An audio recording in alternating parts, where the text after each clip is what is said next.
party foul. Do you want to ask your question again, or do you want me to just answer? Well, you guys, while we get this quick break, would you like some tequila? Stick to the water. Or is it tequila? Just kidding. I might mess them out anyways. We'll see. What was your question, Billy? It was if I give the value at the end, won't they feel like they got their question answered, and they'll hop off the call? Yes. Okay. So, I you don't want to tell them step by step what to do, because that's gonna obviously give them they feel like they know what to do. You want to say, okay, so yeah, you want to give just enough teaching where it makes sense, but they can't actually take action on it. And it still relies on your program to get results. And just to say, I don't always give that if it doesn't make sense. So sometimes I hold that back. It just depends if I actually found something that I feel like I can get that aha moment. Okay. Otherwise, I'll just recap their situation. Let me add to that real quick, just for context, guys. You're not withholding information to withhold information. You're giving it in the appropriate dose, because even if you gave them every step, they're going to be more confused than they were before they hopped on the call. So we don't withhold information because we're a webinar, right? Or whatever you guys are used to hearing. You withhold it because if you try to give them every single correct step in a sales call, even if it's real, they will be more confused when they hop off the call. They won't buy from you. It's too much. It's information overload. So yeah, you want to say the biggest thing to talk about. Yeah, the rest it just doesn't matter. Yeah. Just so that everyone understands. Okay, yeah, because that could be taken out of context. Oh, so you're only going to tell people enough to sell them. Yeah. Once you understand the psychology. Either way, you still couldn't give them enough information in 1 hour to do really much. Yeah, it's be impossible. So you need to believe in yourself. That's the whole idea of the call, is to get you to believe in yourself, to know okay, these are the right people to take action with. Yeah, and if they think they can do it themselves, they're just not ready for it. Well, the way that I think about the calls is it's just like going to the doctor, to diagnose them, to help them, give them the diagnosis, not necessarily the solution. They get the solution afterwards. Mm-hmm. Yeah, because you don't even have to say yes to the doctor if you don't want to. Dude, if we were doctors, we would be selling killer prescriptions left and right. I mean, the government's going to pay us. No. All right, so what do you guys think about this? This is something I wanted to ask about. So I'm testing out high ticket version of my program, and I've been so I've had a problem where I've been trying to decide, do I make the offer $1,000 per month for 6 months, or do I just say $6,000? Because so far I've seen when they hear the $1,000 per month for 6 months, they sound they feel like it's a really good deal. But every time I've said the $6,000, it seems like they get really scared. What's your guys' opinion on that? You can start. I have mine, but I'll let you. I'll just keep it super simple, because I know Rob will probably drop some fire, but it's just do the 6,000, bro. People have the money. I'm doing 10,000. 6,000 people can pay. All our competitors are doing 7,000, 8,000. So you can absolutely do 6,000. You should do higher, obviously, because what you have is proven. Yeah, your stuff's legit. Yeah, so that's shouldn't be a concern with yours. The payment plan should only be something you do if they really don't have the money. Cash is really tight, and you should make it have interest, not be the same amount. Okay. Otherwise, there's no reason to jump on the paid in full. It needs to be a discount. And what I'll say to that, because we've tested so many things, and actually we got this. I got a slime. Did I got it from you or Peyton? Yeah. I got it from you. Yeah. So you don't know if you can sell it till you ask for it. And it sounds so funny and so simple. And guys, I hope you take from that. If you're afraid to ask for the big money, just ask yourself, have I ever asked for the big money? And that was a major switch for me, because I'll tell you, because what I've noticed, putting people on a smaller payment plan, they typically A, don't pay at all, and B, they don't take it as seriously, and C, you'll get more dispute threats or refund threats from people that pay less, rather than people that pay for even a $5,000 program at $2,000 a month with the interest. You won't get that. And we've had one refund in the last year and a half. High ticket's just a different ballgame. And same for you guys. Yeah. Even when I sold agency stuff, I had one person that wanted a refund, and they were a horrible client to begin with. It was a CBD store, horrible client, and they wanted a refund. That was the only actual refund I had with Yeah, it's funny. High ticket just doesn't dispute as much. I've sold. I'm about to hit 600,000 since October. And October, and we haven't had a single refund. Yeah. It's just a different type of buyer. Yeah. And it's not that everybody pays everything all the time, but you won't get disputes, and they try harder. I would definitely say that. I think the most common thing that happens to me, that's been happening to me lately, is the call goes perfectly up until, and I like asked those two questions I was telling you guys earlier, until I give them the price, and then they're like always, the think about it objection always comes up because they're scared of the price. Well, what do you think I'm doing wrong? I'm just looking at what you're going to say. Oh. You always think about the like chime in, bro. Yo, this what game I- is fun, that's man. what I learned from you, This bro. game is fun, bro. Sitting I'm here trying to humble, pass the mic to sitting you, here man. trying to be a I'm student. trying to be the student right here, bro. I'm trying to pass the mic off to you. Appreciate I'll it, do bro. it though. Okay, so no, I would say like, cause I know you have some good stuff to add to that too. Like, I would say the I first actually thing. have nothing to add. Really? I would say the first thing is like, you want to get them to ask to buy, and because if you like give the price to them, then it's almost like, yeah, it's just less power in the sale. So if they ask you like, okay, well, yeah, I want to hear about what you can do for me. Like, I want you to help me. Like, what can you do? Like, can we get started? Like, those are all the signs you want at the end. Be like, yeah, we definitely can. Yeah, but you're getting that. Yeah, well, I'll get them to ask for the price. Like Oh, you get them to for- ask for it? Oh, Yeah. okay, okay. They say, yeah, think about it. That brings us back around then, I guess, the first Yeah, question. it brings us back around. I want to listen to your... Dude, I can break down your calls. If you send me like 3, that you get that reoccurrence. Okay. And I can see what's happening in like in depth. Because usually from the beginning to the end, not like just the end. Yeah, because there's it's either To me, I feel like the reason has been that they're afraid of spending the money because they've spent money on like another program, or they've spent money on something before and then money was wasted. And I think that's what they've mostly been afraid of. Gotcha. So how do you overcome that fear? That's definitely going to be a fear Yeah. a lot in the market, especially now because so many people are like, there really are scammers. There's a lot. There's a lot of legit scammers. Like, and by the way, guys, very rarely do you have like 3 legit people doing the thing that they like are teaching. Like, In a room? it doesn't happen very often nowadays anymore. Or as often. I won't say it doesn't happen. Like, it doesn't happen as often.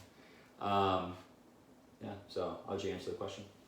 Because I actually forgot it. It was about people that like been burned in the past. Oh, yeah. I mean, there's a couple ways to approach it. I mean, I know a few ways I approach it.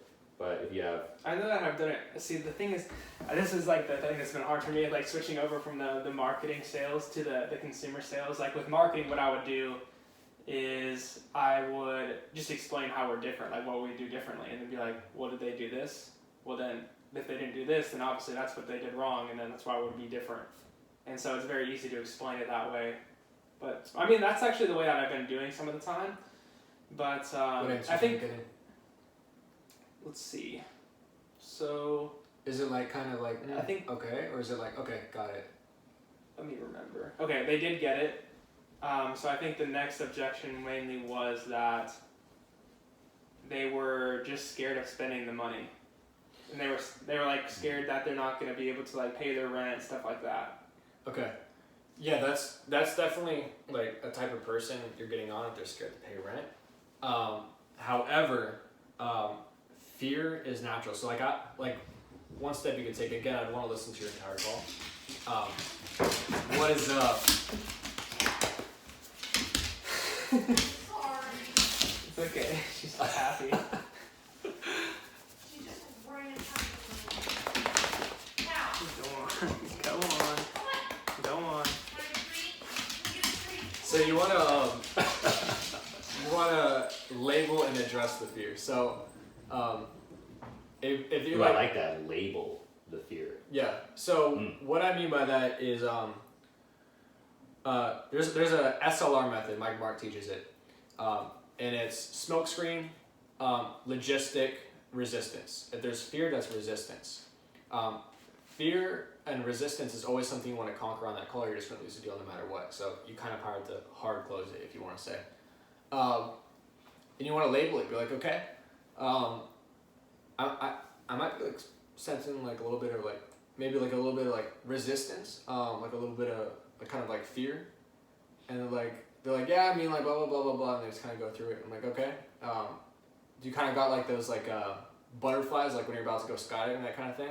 Like yeah, and they'll tell you a little more like how they're scared, and they say okay, got it. Is it like fear or is it panic? Because if it's panic, that's a bad thing. But if it's fear, that's good. If you didn't have a little bit of fear, I'd be kind of nervous. You're kind of a sociopath. Because, I mean, this is a big program to jump into. And all of our clients that jump into have a little bit of fear. It's what gets your ass moving in gear. It's what gets people results. And then see how they feel, and you can diagnose it even further. Okay, dope. Yeah. All right. Okay. What do you guys think about? Oh, for me, by the way, I would just push hard on that. Okay. That makes a lot of sense. Yeah. I would just Yeah. push hard on it. I heard because- that someone put this on like a YouTube comment, a YouTube video or something. Somebody said like, would you rather keep the problem or keep your money? Do you think that's a good saying or probably not? I don't push like that. Yeah, I think I was I thinking don't that'd be think- too yeah. pushy. Like, I was But it thinking was like kind of that. funny. It It sounded cool, well, but it's like, probably, actually, it's I actually also did a pushy, though. Facebook Live on that I knew you were today. about to say this. Oh, dude, As you soon watched as- my Facebook Live, No, bro. no, You watched my you told me Facebook about Live. it. You told me about it on the car. No, I didn't. He watched it. Here's what I don't watch his lives. What I would say to that, I would just push hard on it because at the end of the day, if they're afraid to move forward, they're going to be afraid with the next person and then the next person and the next person. They'll be afraid until one person just says like, you're going to be fucking afraid with the next guy too. I was like, here's the thing, you know me. We spent an hour here today. You felt comfortable up until now. Guess what's going to happen if we hop off the call and you jump on with somebody else? You're going to spend an hour with them. You're gonna feel really fucking good until the very end, and then they're gonna ask for a similar amount of money or more, and then you're gonna tell yourself like, man, I'm kind of scared. Like I need to think about it, and you're gonna hop off the call with them. You're gonna jump on the call with somebody else, and then he's gonna tell you that this is a normal feeling. It's what Temple said. Like it's a normal feeling, and I'm gonna challenge you to get started today, because obviously no one else has. Like. That works exactly. And then another approach is like if you can see that they're like hesitant and like they're kind of just on the line, and it's like kind of an intuition, like you feel it, like they're right there, like they're literally right there. All you have to say is like, yeah, I mean like it's definitely a big jump. Obviously, you're in a unique position, what we dealt with before. All I can say is if you want to jump in, we got your back. Dude, and you just sit back like super nonchalant, and then they're like, okay, fuck it, let's do it. And I've used that so many times. Say it again. That's good. If you feel like they're on the edge, like after we've gone through everything we've already covered, and you just feel they're there, but they still haven't done it, and you just know it's like they're right over the line, just be like, yeah, I definitely want you to have some level of fear, because that's a good thing. That said, you're in a unique position from what we dealt before. We can definitely help you. If you want to jump in, we got your back. If not, no worries. And you sit back and you retreat, and then you let them sit, and then a lot of times you'll hear, okay, fuck it, let's do it. Okay, if they were in the situation where they're the type of think about it, where they're like taking a long time, like you were talking Legato? about. Yeah. Yeah. I just like that word. It's such a sexy word. I Legato. love the way it rolls off the tongue. Legato. Would have I don't know if this would be a good solution or not, so that's why I wanted to get your opinion or like a thing to test out. Would it be? You know, probably have to word it the right way, but like wording it in a way that they are only allowed to jump in on this call. Like if you're not willing to like take that leap and you have that level of motivation, then maybe this isn't the right fit for you. Yeah, kind of thing. exactly. So you can take back. So if it's logistic and like they like have a thought process and a staccato, never do that. You're gonna lose a sale when you could have had it. If it's resistance, like what we just discussed, you need to close it on that deal, and if they won't get it closed, you take the offer off the table. And it's gonna do one of two things, one of three things. Either one, they're gonna be like, well, you just took this away from me. Like I'm gonna jump in and do this, and they'll jump in. Two, they'll hop off the call butthurt and jump in the future. Or three, they'll never join, and it's fine. They weren't gonna join if you hopped off the call anyways, and you at least took the deal from yourself. You should always lose the deal on your terms, not their terms. Yeah. Got it. That's good. Yeah, I'm tired of getting those things That's about good. it calls, man. I really like the one thing that I liked a lot was having them apply for on the call, because that has been something that I've probably done like 3 times. Yeah. Had them apply and like set up a follow-up call, and then they don't apply. I never had a single one came back, and then as soon as I started doing it, we would just find out they applied. I signed 2 last week from that, so get them to apply right there. I can send you a link. There's a link and it has like all the 0% cards right there, and I just send it to them. It's super easy. Okay. What about PayPal credit? PayPal credit, I hate PayPal, so I stay away from it. Okay, why is that? Just all the issues and minute details it comes with. Also, getting the payment through that when we use everything through Stripe is just a pain in the ass. Dude, I hate sending separate invoices in PayPal. Hate it. And then there's not a reoccurring. It's a mess. Typically, if they apply for PayPal credit, I mean, I'm not the guy for this, there's better people, but I assume if they got approved for that, they can get approved for a Chase Freedom. So we use. So the PayPal credit has 6 months of no interest free too. Yeah. That's why I was mentioning it, but But there's a limit, right? It's like 1,000. No, I think it goes higher. Does it go higher than that? It doesn't matter. Fuck PayPal. I haven't used it. well, I think the reason I don't know. I'd have to kind of decide which one I want to do. Maybe I'll just go with the card then, because then it's even 12 months instead of 6, and probably more likely to be approved for that. Okay, cool. I think it's like $650. And Right? then what do you guys think about another strategy I've heard of is like a pre-frame where you basically at the beginning of the call, like when you're telling them like how the call's gonna go, you can say there's like 3 answers that you could give me at the end of the call, No. yes or no or whatever. You No. don't like I don't it. like that at all. Some people do and they kill it. Not me. I don't like it too salesy. Yeah. I just give a normal pre-frame, just pretty casual. Hey, coach aside the program. It's pretty much just gonna hop on, ask this question, kind of tell me what you think you need to know, and from there, just ask. You can ask whatever you want about the program. Have it tell everything that's going on. Super easy, super straightforward. Doesn't need to be too crazy rehearsed. If they are a sophisticated buyer, which is what we touched on earlier. Oh yeah, I would never do that. Yeah, Definitely not. they're gonna like be super hesitant and be like, look, man, like, I know we don't need to go the whole process. You're pretty sophisticated, so we'll cut a lot of the bullshit out for you.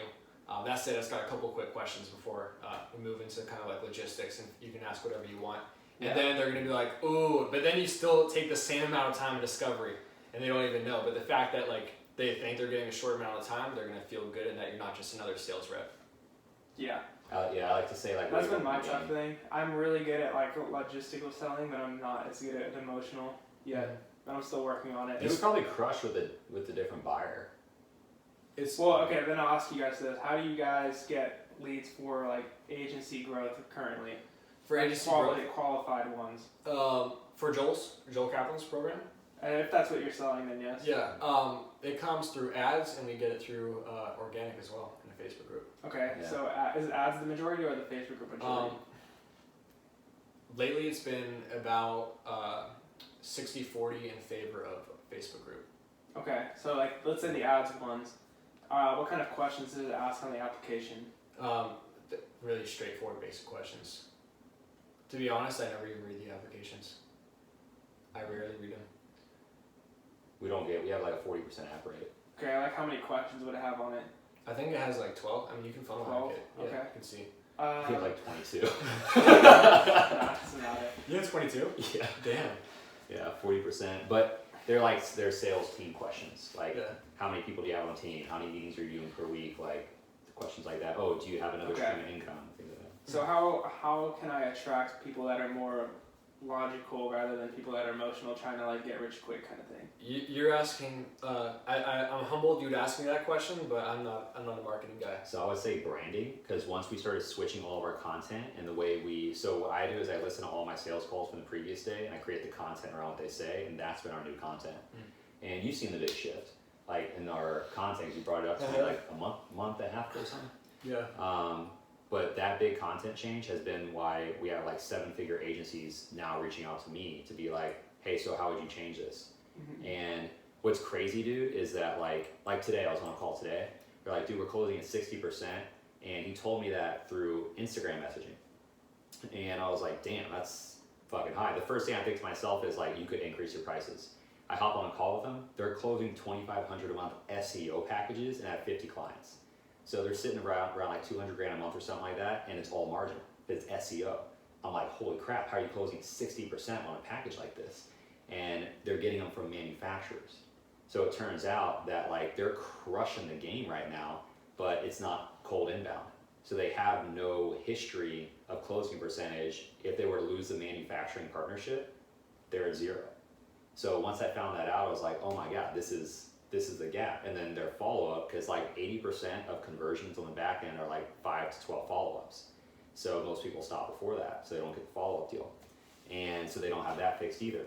So the first thing we're looking to do is fix that and then look to set up inbound. Because we do our inbound the same through, we actually just turn ads off, we're to turn them back on, but we do the same thing, run them through the application, a VSL booking call application. But it was probably a change in our branding. Yeah, Like, speaking to the pain points of that market that you want to go after is huge too. Like we were speaking of very like unsophisticated buyer pain points, and then we started speaking of more sophisticated buyer pain points. that's a great point. Yeah. Yeah, I mean, now that we're talking it out, I kind of realize that.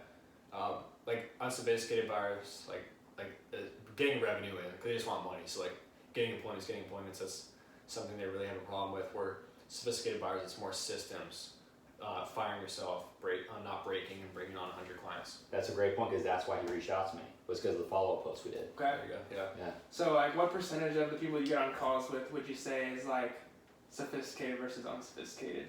Mainly It, unsophisticated, I'll use lightly.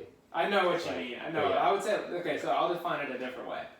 So No, let's how keep many it. people like, this is the easier way to describe it. Like how many people are the type of people to like, I get what you're saying. Under like 10K. somebody that, no, not really that, but somebody that like saves their money, like doesn't like buy a new car, Let's just, and like just makes call a spade a spade. like more financially smart with their money. Even if they don't make very much money, Yeah. they are like, they will save more and not like blow all their money. They're not going to be Yeah. late on rent. They got a little, like even if it's like $1 to $2 grand in savings, like at least they're saving something. It's not somebody that's spending all their money. And just for context, guys, when you think unsophisticated buyer, if you're selling to like you have a social media marketing agency, let's say, and you're selling to someone, they could make millions of dollars a year and not understand why digital marketing is a great fit. That's an unsophisticated buyer. Like it would be classified as one. So it's also a mindset thing. But anyways, So like what percentage of people are people that you would consider that? Dude, I don't know. Joel Like has 50-50, like mine's Joel- more weighted. Okay, well, you guys keep asking me and then interrupt me. No, Joel has Joel's really insanely fucking smart, and he has such a kick-ass program, and it attracts a lot of sophisticated buyers that see that and see he's not like another bullshit guru. So we get a lot. So to be honest, answer your question, it's kind of like 60-40 in a way. 60% sophisticated. Yeah, Would you say the that's good. sophisticated close rate is significantly higher, or about the same? It's funny. It's because we're the same. I close better on sophisticated than like more emotional selling, and it's actually harder to close a sophisticated buyer. Like all my salesmen were telling me that's like always harder, and like you think it's easier, and I think it's easier. So I personally biased. I feel like I have a lot easier time with a sophisticated buyer. That said, I can close Yeah. both. Maybe it's because like unsophisticated might be more influenceable. Yeah, exactly. That's a good way to put that. Yeah. Exactly, and they rely a lot on their emotions. So if you know how to like obviously walk them through their emotions, but In fact, they usually talk themselves into the sale. Do you realize that? yeah, now I realize that. So yeah, unsophisticated buyers, it's a bit more resistance emotional that you go through. But yeah, I don't know if I answered your question or not, but I find it easier. to That's close really sophisticated. so those are good So points. you said your closing rate on sophisticated is a little higher, but for some other people it is higher for unsophisticated. Yeah, exactly. Yeah, it's a different conversation for sure. I was actually we were just talking about that, like on the way here, because yeah, it's such a different conversation. Like, and they really pay attention to detail. In the call. They're analytical. Yeah. Yeah, super attention to detail. As to where like yeah, it's way different conversation. Though. Yeah. Now that we like talk this out, it's pretty interesting to watch. Yeah. Okay. So this is my last question that I've written down. So it's a little. It's a Dang, little different. Damn. You remembered all of those? We've talked That's for a long impressive. time. No, I only had 3 questions written down, Oh. but I feel like I'm good at asking questions. I've been felt very interviewed. Yeah, Yeah, I like it. I don't know if that's the right word, Alright, but really good. My last question is, have you guys ever worked with, I think Rob might have mentioned this, but I don't know, but have you guys ever worked with a therapist? Yeah, I do, have, will, continue. I need to. Okay. How long did you work, like, how often did you meet with them? Once a week. Once a week? Like, was there a reason for just like there wasn't really a specific reason, or there's like a specific event in your life that made you want to go? Event and non-reason and had to go. So I literally been through all three.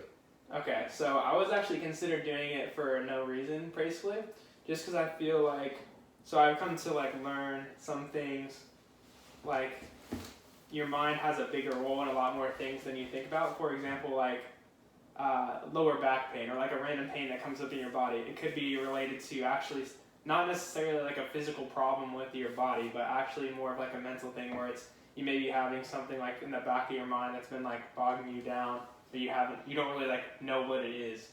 So like being able to get that out might be able to help solve that problem. So like what was the like for the going to the therapy for like no reason basically, but just to like improve your like happiness in life or like reduce your stress levels, like what impact has that had for you? So, well, that two-part question, like Really the first, good question. Really good question. So the first part is because you need a sounding board in order to keep yourself sane, or you start running your own thoughts around your head, and since you have no way to solve it, you drive yourself crazy because the same answers keep happening and you keep running in circles. So for me, it's like because if you don't get that out now, you end up unleashing that at one point or another onto somebody at some point. Like it has to get out. So if you don't have a sounding board, in fact, I'm going to take that back. The reason why I got one is because I didn't want to have somebody be a sounding board for me for that. Because then you start tainting other relationships with those deeper, darker feelings of like the back of your mind, your subconscious. And if you get a really good therapist, they start to unravel those things in your subconscious because that's your old brain and that stuff gets kind of like embedded there. It's like you don't even know that it's there, but it is. And it's affecting you regularly. Yeah. So if you talk to like your spouse or a friend, and then it'll affect the relationship. Exactly. And if you talk to a therapist, they can deal with that. And then life goes on, and there's new shit. Like we keep evolving and changing. And there's a saying like the more intelligent you are, the less happy you are. But I feel like that's because people don't realize they're leveling up, so they don't actually start to communicate with people that are leveling up because not everyone comes with you, you know. And when you talk to a therapist, they help you realize these things like, hey, there's something wrong with you. Maybe it's just time for you to like, have you considered challenging yourself? Have you considered doing this? Like a good therapist won't tell you you're messed up. They won't tell you to go do something else. So like they'll start to help you realize things. Like the same way in a sales call. Like we don't sit there and say like, well, this is why you're wrong.